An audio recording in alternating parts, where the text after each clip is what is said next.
பேசணும்னு நினைக்கிறேங்கம்மா. ஏன்னா கிராமத்தில் மனசு விட்டு பேசுறேன். அரசியல்வாதியை போல எல்லா விஷயத்தையும் கூட அப்படி இப்படி பேசுறதா நேரா பேசிடலாங்கம்மா, சுத்தி வளைச்சு பேசலாம். இன்னைக்கு நம்முடைய மத்திய அரசு சார்பாக பாரத பிரதமர் நரேந்திர மோடி ஐயாவிற்கு பதிலாக, ஐயா இன்னைக்கு நரேந்திர மோடி ஐயாவே கூட்டிட்டு வரணும் எங்களுக்கு ஆசை. நரேந்திர மோடி ஐயாவின் சார்பாக இங்கே சுரங்கத்துறை அமைச்சர், கனிமவளத்துறையுடைய அமைச்சராக இருக்கக்கூடிய அருமையான கிஷன் ரெட்டி அவர்கள் இங்க வந்திருக்கிறார். இதை நீங்க ஆச்சரியப்படலாம். நேற்று நம்முடைய மத்திய அமைச்சரவையில் கனிம வளத்திற்காக 31,000 கோடி ரூபாய் மதிப்பு இருக்கக்கூடிய ஒரு திட்டத்தை நேற்று நம்முடைய மத்திய அமைச்சரவையில் வெளியிட்டிருக்கிறார். நாடு வளர வேண்டும், வளர்ச்சி அடைய வேண்டும். நானும் விவசாய குடும்பத்தில் பிறந்து வந்தாங்க ஐயா. விவசாய குடும்பத்தில் தான் பிறந்த, இருந்தவங்க எல்லாமே விவசாய குடும்பத்தில் தான் பிறந்த. நம்முடைய குழந்தைகள் எத்தனை பேர் விவசாயம் செய்ய போறாங்க உங்களுக்கு தெரியாது, எனக்கு தெரியாது. ஆனா விவசாயம் அவர்கள் செய்ய வேண்டும் என்று ஆசைப்படுகின்றோம். இந்த மண்ணுக்கு வந்து பார்த்தா தெரியுங்க ஐயா, முல்லை பெரியார் அணையினுடைய பாசனம், ஒருபோக விவசாயம் எல்லா இடத்துலையுமே இருக்கு. 250க்கு மேற்பட்ட கோவில்கள் இந்த மண்ணில் இருக்கு. எல்லாவற்றையும் தாண்டி இந்த மண்ணை காக்கக்கூடிய கள்ளழகர் கோயில் இருக்கிறது. இந்த பகுதியில எல்லோருமே நீங்கள் கொஞ்சம் மனசு கஷ்டப்பட்டீங்க. கிட்டத்தட்ட 4,980 ஏக்கர், 5,000 ஏக்கர் கிட்டத்தட்ட மத்திய அரசு சார்பா வெளியிட்டு இருக்கிறாங்க. டங்ஸ்டன் எடுக்க போறாங்க, சுரங்கத்திலிருந்து டங்ஸ்டன் எடுக்க போறாங்க. ஒரு விஷயத்தை நம்ம நல்லா புரிஞ்சுக்கணும் ஐயா, நல்லா புரிஞ்சுக்கணும். மோடி ஐயா எப்பொழுதுமே தமிழகத்திற்கு எதிராக எந்த ஒரு திட்டத்தையும் எப்பொழுதும் கொண்டு வர மாட்டார். அது மோடி ஐயாவுடைய ரத்தத்தில் அது கிடையாது. மீத்தேன் ஹைட்ரோ கார்பன் திட்டம் சம்பந்தமே இல்லை. நமக்கு முன்பிருந்த அரசு கையெழுத்து போட்டாங்க, நாம பதவிக்கு வந்த பிறகு அது டெண்டர் ஆச்சு. அப்படி இருந்து தஞ்சாவூர் பகுதியில் விவசாய பெருமக்கள் சொன்னாங்க, ஐயா எங்களுக்கு மீத்தேன் ஹைட்ரோ கார்பன் திட்டம் வேண்டாம் என்று சொல்லும் பொழுது 2 நாட்கள்ல பாரதிய ஜனதா கட்சியுடைய தலைவர்கள் எல்லோரும் டெல்லிக்கு போய் மீத்தேன் ஹைட்ரோ கார்பன் திட்டத்தை நிறுத்திட்டாங்க. இன்னைக்கு இங்க வந்திருக்கக்கூடிய டங்ஸ்டன் திட்டமும் கூட டெல்லியில் அமைச்சர்கள் இருக்கக்கூடிய கிஷன் ரெட்டி ஐயா அவர்களுக்கோ, அங்க இருக்கக்கூடிய செயலாளர்களுக்கோ இந்த பகுதி எப்படிப்பட்ட பகுதி, மேலூரை சுற்றி இருக்கக்கூடிய வல்லாளப்பட்டி, அழிட்டாப்பட்டி, இந்த பகுதி எப்படி உங்களுக்கு தெரியாது. யார் இங்க வந்து பார்க்க போறது கிடையாது. எந்த அளவுக்கு இங்கே பாசன வசதி இருக்கு. 250 கோவில் இருக்கு, கள்ளழகருடைய கோவில் இருக்கு. 2000 ஆண்டுகளுக்கு பழமையான சமணர் படுகைகள் இருக்கு. தமிழ் பாரம்பரியத்தினுடைய சான்றாக இருக்கக்கூடிய சுவடுகள் எல்லாம் இருக்கு. அவங்களுக்கு தெரியாதுங்க, தெரியாது. அதனால நாம் புரிஞ்சுக்கணும், தெரியப்படுத்த வேண்டிய நம்முடைய கடமை. மத்திய அரசு கடிதம் எழுதுகிறார். 2023 இந்த பகுதியில் டங்ஸ்டன் இருக்கு அப்படின்னு ஜிஎஸ்டி அமைப்பு கண்டுபிடிச்சிருக்கிறாங்க. மத்திய அரசுக்கு ரிப்போர்ட், மாநில அரசுக்கு ரிப்போர்ட் கொடுத்திருக்கிறார். அந்த ரிப்போர்ட் மத்திய அரசு கொடுக்கிறார். இங்க டங்ஸ்டன் இருக்கு. அதை வைத்து மத்திய அரசு மாநில அரசுக்கு ஒரு கடிதம் எழுதுறாங்க. 15/9/2023 இந்த பகுதியில் இந்த மாதிரி டங்ஸ்டன் இருக்கு, நாங்க ஏல விட போறோம், நீங்க சொல்லுங்க, கருத்துக்களை சொல்லுங்க. இங்க இருக்கக்கூடிய மாநில அரசு கடிதம் போடுறாங்க. இல்ல இங்க இருக்கக்கூடிய 4,890 ஏக்கர்ல வெறும் 477 ஏக்கர் மட்டும்தான் பல்லுயிர் பூங்கா, பயோடைவர்சிட்டியா இருக்குது. மிச்சதெல்லாம் இல்லை. அங்க இருக்கக்கூடிய அதிகாரிகளுக்கு தெரியாதுங்கம்மா. சரி, மாநில அரசு சொல்லி இருக்கிறாங்க 477 ஏக்கர் மட்டும்தான் அந்த மாதிரி இருக்கு. மிச்ச ஏக்கர்ல கோயிலை பத்தி யாரும் சொல்லீங்க, கள்ளழகர் கோயிலை பத்தி யாரும் சொல்லல, ஒருபோது விவசாயத்தை பத்தி யாரும் சொல்லல, பெரியார் அணையிலிருந்து வரக்கூடிய நீர்ப்பாசனத்தை பத்தி யாரும் சொல்ல. உங்களுக்கு என்ன தெரியுங்க? அது டெண்டர் விடுறாங்க. முதல் முறை விட்டு டெண்டர்ல யாருமே எடுக்கலீங்க. ஏப்ரல் மாசத்துல 2024 அப்பொழுதும் மாநில அரசுக்கு தெரியும். 2024 ஜூன் மாசத்துல டெண்டர் விடுறாங்க. அப்பொழுதும் மாநில அரசுக்கு தெரியும். அது நவம்பர் டிசம்பர் மாசத்துல அந்த டெண்டரை எடுத்த பிறகுதான் உங்களுக்கும் தெரியும், எனக்கும் தெரியும், இங்க இருக்கக்கூடிய நம்முடைய ப்ரொஃபசர் ராமஸ்ரீனிவாசன் அவர்களுக்கு தெரியும், இங்க இருக்கக்கூடிய நம்முடைய தலைவர்கள் எல்லோரும் இருக்கிறார். சுசீந்திரன் அவர்களுக்கு தெரியும், கதை நரசிங்க பெருமாள் அவர்களுக்கு தெரியும், ராஜசிம்மன் அவர்களுக்கு தெரியும், மாரி சக்கரவர்த்தி அவர்களுக்கு தெரியும், சிவலிங்கம் அவர்களுக்கு தெரியும். அதன் பிறகு நீங்கள் எல்லாம் ஒரு அறவழி போராட்டம், இந்தியாவே திரும்பி பார்க்கும் அளவுக்கு ஒரு கிராமத்தில் இருக்கக்கூடிய மக்கள் எல்லாம் சொல்லுவாங்க, கிராம மக்கள் எல்லாம் படிக்காதவங்க. 12 அம்பலக்காரரையா இங்கிருந்து டெல்லிக்கு வந்தார்.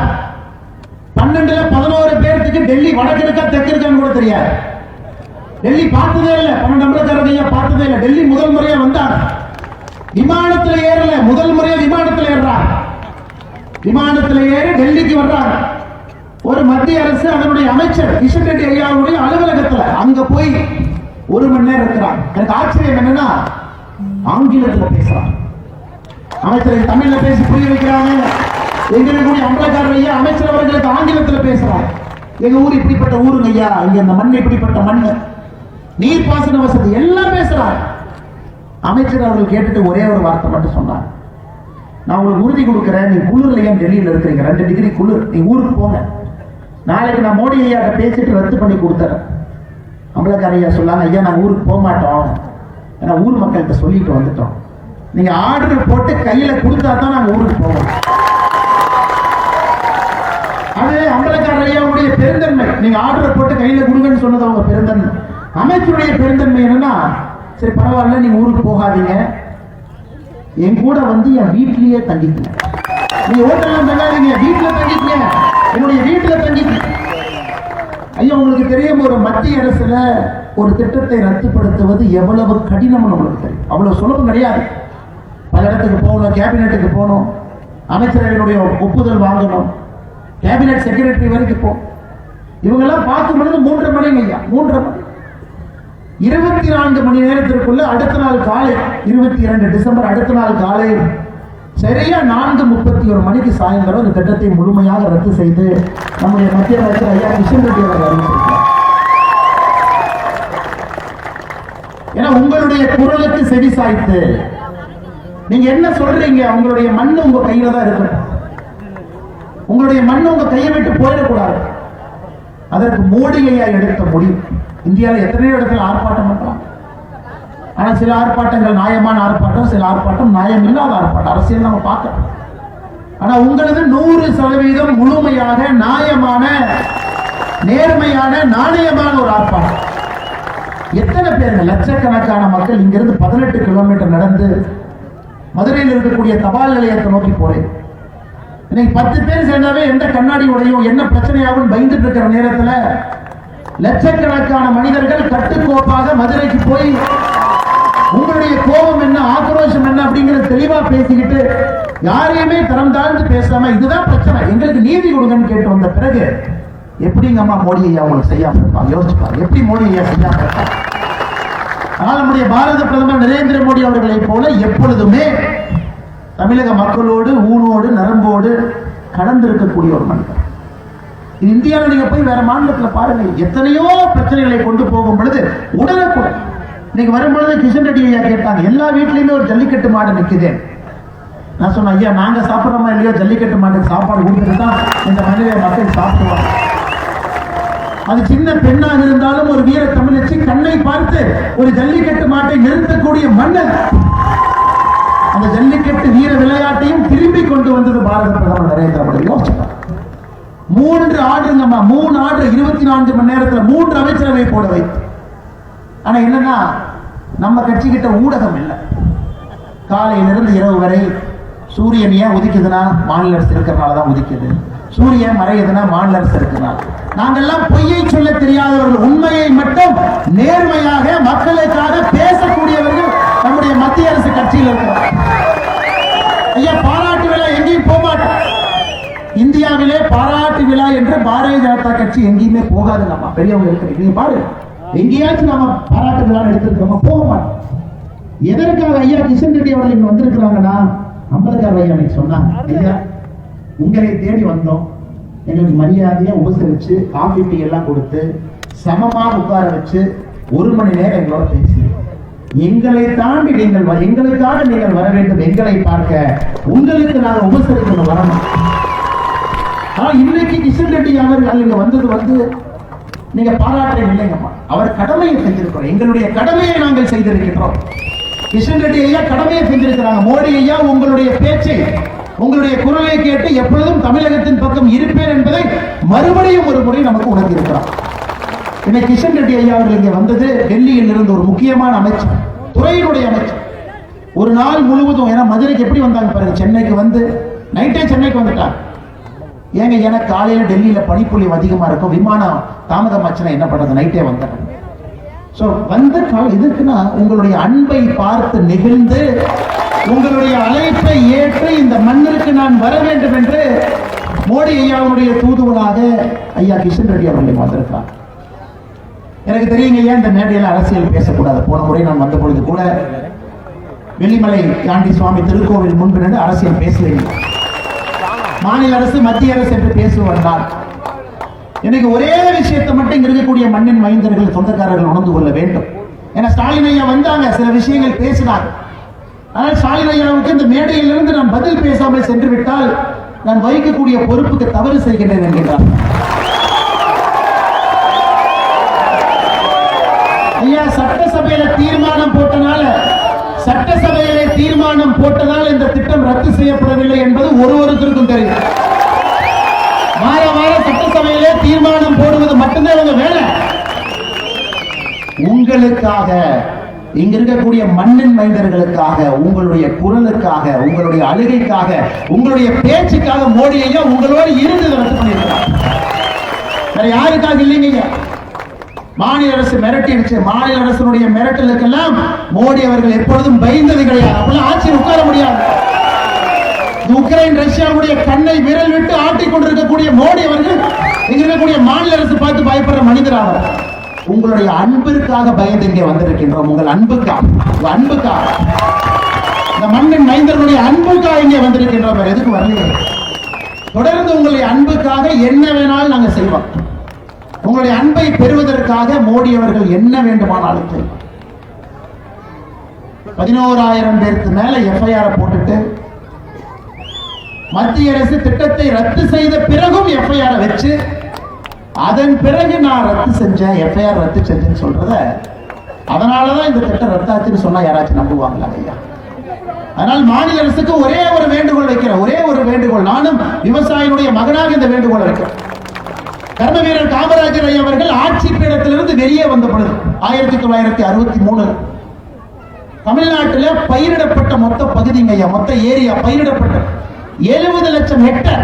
காமராஜர் ஐயா ஆட்சியிலிருந்து இறங்கும் பொழுது தமிழகத்திலே மேலூர், வெள்ளாளப்பட்டி, அரிட்டாப்பட்டி இந்த பகுதியெல்லாம் 70 லட்சம் ஹெக்டர்ல விவசாயம் செய்யும் பூமியாக கொடுத்துட்டு போனாங்க. இன்னைக்கு வெறும் 46 லட்சம் ஹெக்டர் தான் இருக்குது. 24 லட்சம் ஹெக்டர் காணாம போயிடுச்சு. விவசாயம் செய்யக்கூடிய பகுதி 24 லட்சம் ஹெக்டர். கர்ம வீரர் காமராஜர் ஐயா பதவியில் இருந்து இறங்கிய பிறகு அதற்கு மாநில அரசு முயற்சி எடுத்து அணை கட்டுங்க, டேம் கட்டுங்க, தண்ணியை தேக்குங்க, நிலத்தடி நீரை உயர்த்துங்க, இளைஞர்களை விவசாயத்தின் பக்கம் கொண்டு வாங்க, கிராமத்தில் இளைஞர்களை தங்க வை. மறுபடியும் எப்படி இந்த மேலூர் பகுதி, இந்த பகுதி வானம் பார்த்து பெரியார் அணையிலிருந்து வரக்கூடிய நீரை பார்த்து ஒரு விவசாய பூமியாக பச்சை பசேல் எப்படி இருந்துச்சோங்க ஐயா, 20 ஆண்டு கழித்தும் அது பச்சை பசேலாக இருக்க வேண்டும் என்பதற்காக இந்த திட்டத்தை மோடியை ரத்து பண்ணிருக்கிறார். 20 ஆண்டு கழித்தும். ஆனால் மாநில அரசுக்கு நான் வைக்கக்கூடிய கோரிக்கை, இந்த பகுதியை பாதுகாக்கப்பட்ட வேளாண் மண்டலமாக அறிவியுங்க. பாதுகாக்கப்பட்ட வேளாண் மண்டலமாக அறிவிப்பதற்கான முழு உரிமையும் தகுதியும் மாநில அரசுக்கு மட்டும்தான், மத்திய அரசு கையில் இல்லை. எங்கள் வேலையை நாங்கள் செய்து காட்டியிருக்கின்றோம். பாதுகாக்கப்பட்ட வேளாண் மண்டலமாக அறிவித்து இந்த பகுதி எப்பொழுதும் பச்சை பசேல் என்று எப்பொழுதும் இருக்கணும். உங்களை தாண்டி இன்னும் 10, 15, 20 தலைமுறை விவசாயத்தை சார்ந்த குடும்பங்கள் இங்கே வாழ வேண்டும் என்றால் அதற்கு முயற்சி. அதான் மாநில அரசுக்கு நான் வைக்கக்கூடிய ஒரே ஒரு கோரிக்கை. இன்னைக்கு வெள்ளாளப்பட்டி மண்ணிலிருந்து நாங்க சொல்றோம் ஐயா, வெள்ளாளப்பட்டி மண்ணிலிருந்து சொல்றோம். நாங்க சொல்லித்தான் மத்திய அரசு ரத்து பண்ணுச்சுன்னு சொல்றதுக்கு தமிழ்நாட்டில் போஸ்ட்மேன் வேணாம். அதை பாரதிய ஜனதா கட்சி நேரடியாக நாங்கள் செய்து தொடர்ந்து உங்களுக்காக எப்பொழுதும் பாரதிய ஜனதா கட்சி உழைக்கும். உங்களுக்கு உயிரை கொடுத்து தமிழகத்தை உயர்த்துவதற்கு பாரதிய ஜனதா கட்சியினுடைய ஒரு தொண்டனும் தலைவனும் எங்களை அர்ப்பணித்திருக்கின்றோம். அதனால எப்பொழுதுமே மத்திய அரசு நீங்க சந்தேகப்படாதுங்க. கையெடுத்து கும்புறது மத்திய அரசு மீது எப்பொழுதும் சந்தேகப்படாது. எங்கேயாவது தவறு நடந்தாலும் கூட சுட்டி காட்டுங்க, 10 நாள்ல சரி பண்ணி கொடுத்தோம். ஏன்னா தவறு நாங்கள் செய்வதில்லை. செயலாளர்கள் பண்ணலாம், கிளர்க்கு பண்ணலாம், ஐஏஎஸ் அதிகாரி பண்ணலாம். அவங்களுக்கு தெரியாது மேலூர் எவ்வளவு பச்சைன்னு தெரியாது, 250 கோயில் இருக்கிறது தெரியாது, விவசாயத்தை சார்ந்து 2000 ஆண்டுகளாக மக்கள் இருப்பது தெரியாது. ஆனால் மத்திய அரசின் மீது நம்பிக்கை வையுங்கள், மோடி அவர்கள் மீது நம்பிக்கை வையுங்கள். எப்பொழுதும் தமிழகத்திற்கு ஒரு தோழனாக, சகோதரனாக, அண்ணனாக பாரத பிரதமர் நரேந்திர மோடி அவர்கள் இருப்பார் என்று சொல்லி மேடையில் இருக்கக்கூடிய எல்லா அம்பலக்கார ஐயா அவர்களுக்கும், எல்லா சமுதாய தலைவர்களும், என்னோடு வந்திருக்கக்கூடிய எல்லா பாரதிய ஜனதா கட்சியினுடைய அன்பு சொந்தங்களுக்கும் ஒரு உற்சாகமான வரவேற்பு. நான் மீடியாவில் சொன்னாங்க, ஐயா இந்த நிகழ்ச்சியை பாரதிய ஜனதா கட்சி நாங்க ஏற்பாடு செய்ய மாட்டோம். எப்படி வீட்டுக்கு அண்ணன் வாங்கினேன்னு வீட்டுக்கு கூப்பிட்டா எப்படி வீட்டுக்கு நாங்க வந்து ஒரு காஃபி சாப்பிட்டு போவோமோ, ஒரு டீ தண்ணி கொடுப்பீங்களோ, அந்த மாதிரி உங்க வீட்டுக்கு வந்திருக்கும். இது இந்தியாவிலே புதிது. கிராம மக்கள் நீங்களே சேர்ந்து அம்பலக்கார ஐயா தலைமையில நீங்களே எல்லோரையும் அழைத்து உங்க அன்பு பாராட்டி இருக்கிறீங்க. அதனால இது பாரதிய ஜனதா கட்சியினுடைய நிகழ்ச்சி இல்லைங்க, உங்கள் அன்பின் இலக்கணமாக இன்னைக்கு இந்த நிகழ்வு நடந்து கொண்டிருக்கிறது. இந்தியாவிற்கே இது ஒரு சான். சரித்திரத்தில் இந்த நாள் இடம் பிடித்திருக்கிறது. இந்திய சரித்திரத்தில் இந்த நாள் மத்திய அமைச்சர் திரு கிஷன் ரெட்டி அவர்கள் இங்க வந்திருப்பது சரித்திரத்தில் இடம் பிடித்திருக்கிறது. இந்தியாவில் இருக்கக்கூடிய எல்லா மக்களுக்கும் இங்கிருந்து செய்தி போகுது. ஒரு பிரச்சனை என்றால் மத்திய அரசு ஓடோடி வரும் என்கின்ற பெரிய செய்தி இங்கிருந்து போயிருக்குது ஐயா. ஆனால் மற்றும் ஒரு முறை மேடையில் இருக்கக்கூடிய எல்லா அம்பலக்கார ஐயா அவர்களுக்கும், எல்லா சமுதாய தலைவர்களுக்கும், இங்க இருக்கக்கூடிய எல்லா பெரியவர்கள் தாய்மார்களுக்கு, கிராமத்தில் இருக்கக்கூடிய எல்லா நல்ல உள்ளங்களுக்கு பொய் பேச தெரியாது, உண்மை மட்டும் பேச தெரியும். பிரச்சனை என்று வந்தால் நிற்பேன் என்று சொல்லக்கூடிய மேலை ராஜ மக்கள் எல்லோருக்கும் உங்களுடைய பாதத்தை தொட்டு வணங்கி கட்சியின் சார்பாக நன்றியை தெரிவித்துக் கொள்கின்றேன். காரணம், ஒரு பிரச்சனை இருந்தாலும் கூட எப்படி அதை அணுக வேண்டும் என்கின்ற பாடத்தை இந்தியா முழுவதும் இந்த பகுதியினுடைய மக்கள், வெள்ளாளப்பட்டி, அழுத்தாப்பட்டி மக்கள் சொல்லிக் கொண்டிருக்கிறீங்க. தொடர்ந்து அதே போல் நல்லவர்களாக, பண்பு மிக்கவர்களாக, இந்தியாவிற்கு ஒரு இலக்கணமாக நீங்கள் இருக்க வேண்டும் என்று சொல்லி வாய்ப்பு கொடுத்த எல்லா நல்ல உள்ளங்களுக்கும் நன்றி தெரிவித்து உரை கொடுத்துக் கொள்கின்றேன். நன்றி, வணக்கம். பாரத் மாதா கி